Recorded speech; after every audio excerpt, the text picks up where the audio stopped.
vamos a hablar sobre los cicloalcanos y sobre cómo se nombran, es decir, su nomenclatura. Lo primero que vamos a decir de los cicloalcanos es que son ciclos cerrados. Por lo tanto, para que se pueda presentar el ciclo debe tener mínimo 3 carbonos. Y se escribiría de esta manera.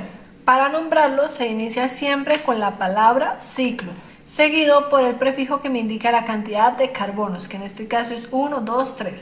Entonces un ciclo propio. Y dado que solamente tiene hidrógenos y carbonos y solamente tiene enlaces sencillos, es un ciclo propano.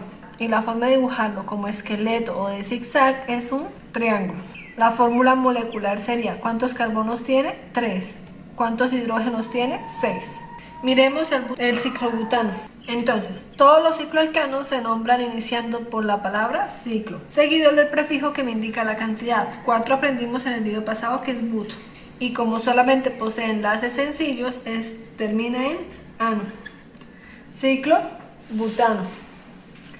Y la forma de dibujarlo como esqueleto o zigzag es así. La fórmula molecular sería C4H8. Miremos un último ejemplo para poder seguir con un patrón. Tenemos este compuesto que, como ven, también tiene forma de ciclo. Entonces, si es un ciclo, se nombra de esa manera: ciclo, y ponemos el prefijo que indica la cantidad de carbonos, en este caso son 5, entonces es un ciclo pent, y dado que solamente tiene enlaces sencillos, es un ciclo pentano. Y a la hora de dibujarlo, se dibuja como una figura de 5 lados. Y la fórmula molecular sería C5H10. Ya con esto podemos darnos cuenta de varios patrones. El primero es la fórmula general de los cicloalcanos, que es en realidad CN, donde N tiene que ser mínimo 3 porque no se puede hablar de un ciclo de solo 2 carbonos.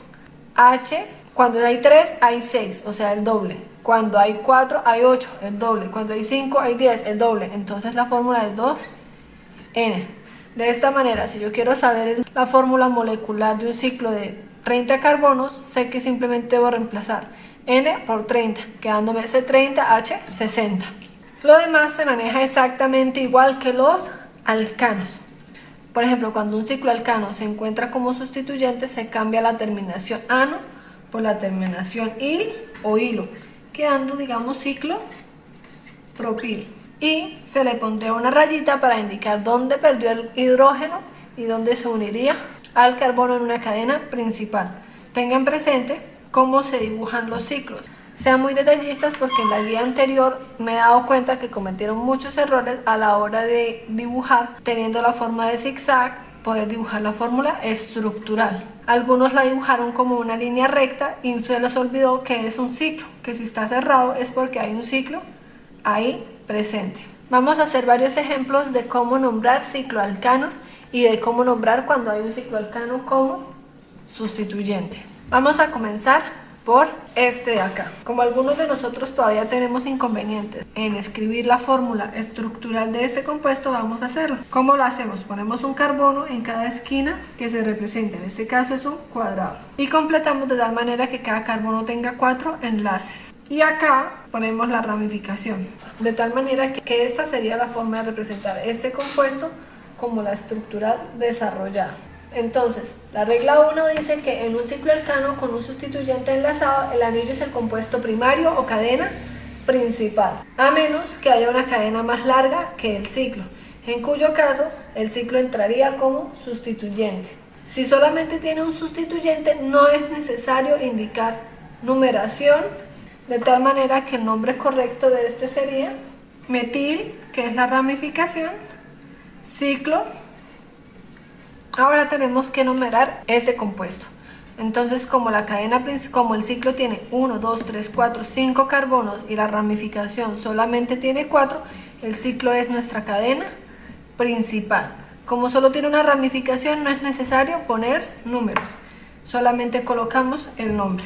Primero de la ramificación, que como solamente hay una, que es esta, Y si recordamos de nuestro video anterior, esta ramificación se llama terbutil. ¿Por qué terbutil? Porque tiene 4 carbonos y está unido a la cadena principal por medio de un carbono terciario, 1, 2, 3. Entonces es un terbutil. Y luego sí, el ciclo. Ciclo, ¿de cuántos carbonos es el ciclo? De 5, entonces es penta. Y como solamente tiene enlaces sencillos, es pentano. Y este sería el nombre de este compuesto. Ahora miremos cómo se hace cuando tiene 2 o más ramificaciones.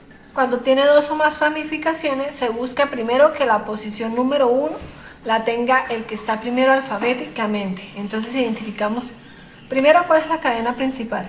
Como el ciclo tiene 4 carbonos y los sustituyentes que hay solamente tienen 1, el ciclo es nuestra cadena principal. Miramos cómo se llaman los sustituyentes. En este caso son 2 iguales, ambos se llaman metil. Y los numeramos donde la posición 1 al que es primero alfabéticamente. Como son iguales no importa, podemos ponerle la posición 1 a cualquiera de los dos. Yo se la voy a poner.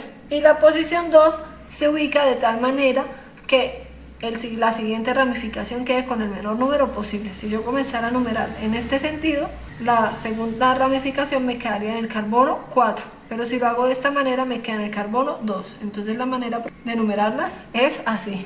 Y ponemos el nombre, la ubicación en el 1 y en el 2 hay un ¿qué? Metil. Como son 2, entonces se escribe dimetil. Recuerden siempre, entre número y número, coma, entre número y letra, rayita. Y ahora sí la cadena principal, que en este caso es un ciclo. Ciclo, ¿de cuántos carbonos es este ciclo? De 4. Por lo tanto se usa el prefijo but y la terminación ano, porque solamente tiene carbonos e hidrógenos y enlaces sencillos. Entonces el nombre de este compuesto es 1,2-dimetil ciclo butano. Miremos otro ejemplo. Tenemos que nombrar este compuesto. Entonces vemos que las ramificaciones tienen 2 y un carbono. Entonces la cadena principal será nuestro anillo. Ahora identificamos cuáles son los sustituyentes que hay. Hay 2 metiles y hay un etil. ¿Cuál va alfabéticamente primero? ¿El etil o el metil? Va primero el etil. Por lo tanto, al etil se le da el carbono 1. Se comienza a numerar de tal manera que el siguiente sustituyente quede con el menor número posible. Si comienzo a numerar de este lado, me queda el siguiente sustituyente en la posición 3. Lo mismo de este lado, así que da igual por qué lado lo comience a numerar. Y ahora sí, indicamos en orden alfabético los sustituyentes que hay. Alfabéticamente primero va el etil, entonces en la posición 1, rayita porque va una letra, etil.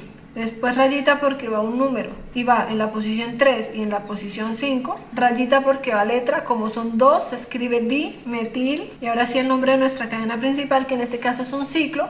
Entonces se escribe ciclo, seguido de ¿cuántos carbonos es el ciclo? 6, entonces es hexa. Y como solamente tiene enlaces sencillos, termina en ano. El nombre de este compuesto sería 1-etil 3,5 dimetil ciclo hexano. Vamos a hacer 2 ejemplos más. Vamos a nombrar este compuesto. Lo primero que hacemos siempre es identificar la cadena principal. Como vemos tenemos un ciclo, pero este ciclo solamente tiene 3 carbonos.